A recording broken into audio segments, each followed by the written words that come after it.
Lassiter Factor. What's up, all my movie-loving maniacs? This is your boy Bangfo B of the Lassiter Factor, and today I'm going to review the long-awaited Snow White, which was released in theaters over the weekend. I went to the theater to go see it with my sister, so let's review. Snow White is yet another Disney live-action remake of the 1937 animated film of the same name.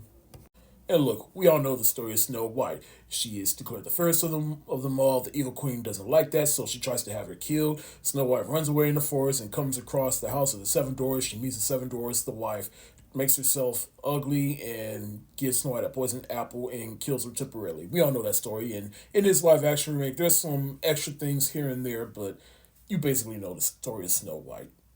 Now, this movie has been problematic even before it came out. We all know Rachel Zegler's comments about the movie and the original story, and anytime she was given a microphone, she would say things that would either ruin the movie for people. And in all due respect to Rachel Zegler, she is a beautiful woman, but making Gal Gadot the evil queen, making her jealous of Rachel Zegler being the fairest one of all, doesn't quite add up at times. And on top of all that, people are starting to get tired of these live action remakes from Disney, and now we're doing a remake of the first Disney movie ever made. But I'm not going to let all the baggage that this movie came with cloud my judgment of this movie. I judged the movie on its own merits, and how did I feel after seeing it? I mean, it's not a train wreck that I thought it was going to be, but at the same time, I didn't care too much for it after seeing the movie. Quick side note, I did not know this movie was directed by Mark Webb, who gave us 500 Days of Summer and the Amazing Spider-Man movies. Now, to me, there are two types of remakes. Well, Disney remakes, I should say. There's the ones that are literally or almost a shot-for-shot remake of the original animated film, and that's how we get remakes like The Lion King from 2019 or Beauty and the Beast from 2017.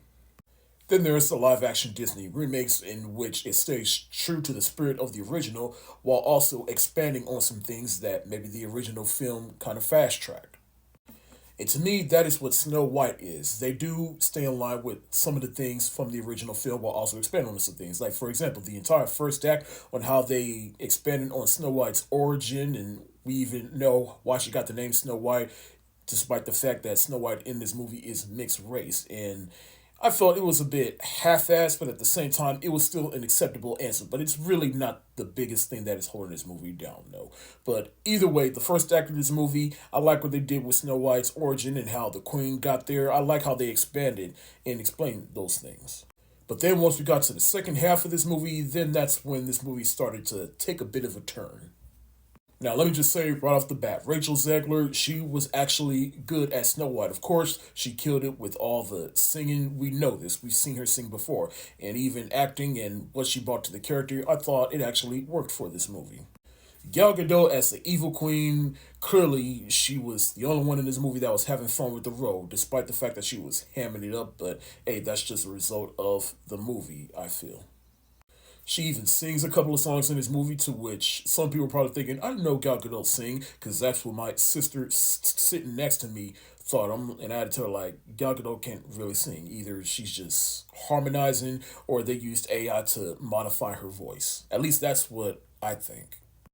Then there's the Seven Dwarfs, which is the biggest thing in this movie that everybody's looking at, and yeah, they're a bit creepy looking, but hey, they're dwarfs. They're supposed to look this way. They're supposed to look creepy. There's nothing human about them. They're fucking dwarfs.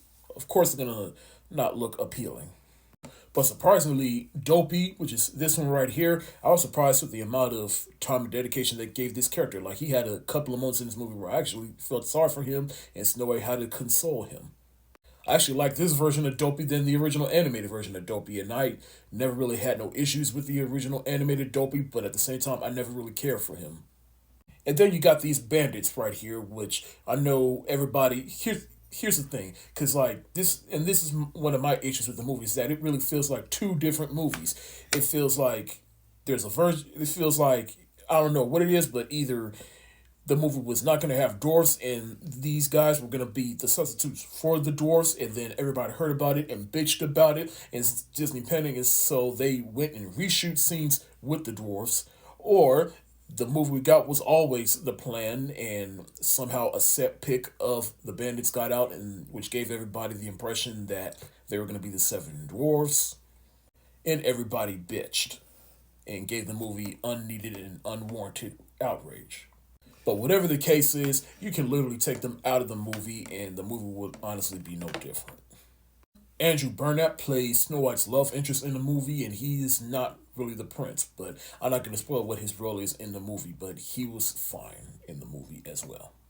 As for the songs in the movie, I mean, you do hear some songs from the original movie, except for "Someday My Prince Will Come." They swapped that out for a different song. But as for the new interpretations of the old songs, some of them I groove to, some of them I just couldn't because they changed them to the point where it's like for example, "Hi Ho," which is sung by the dwarfs.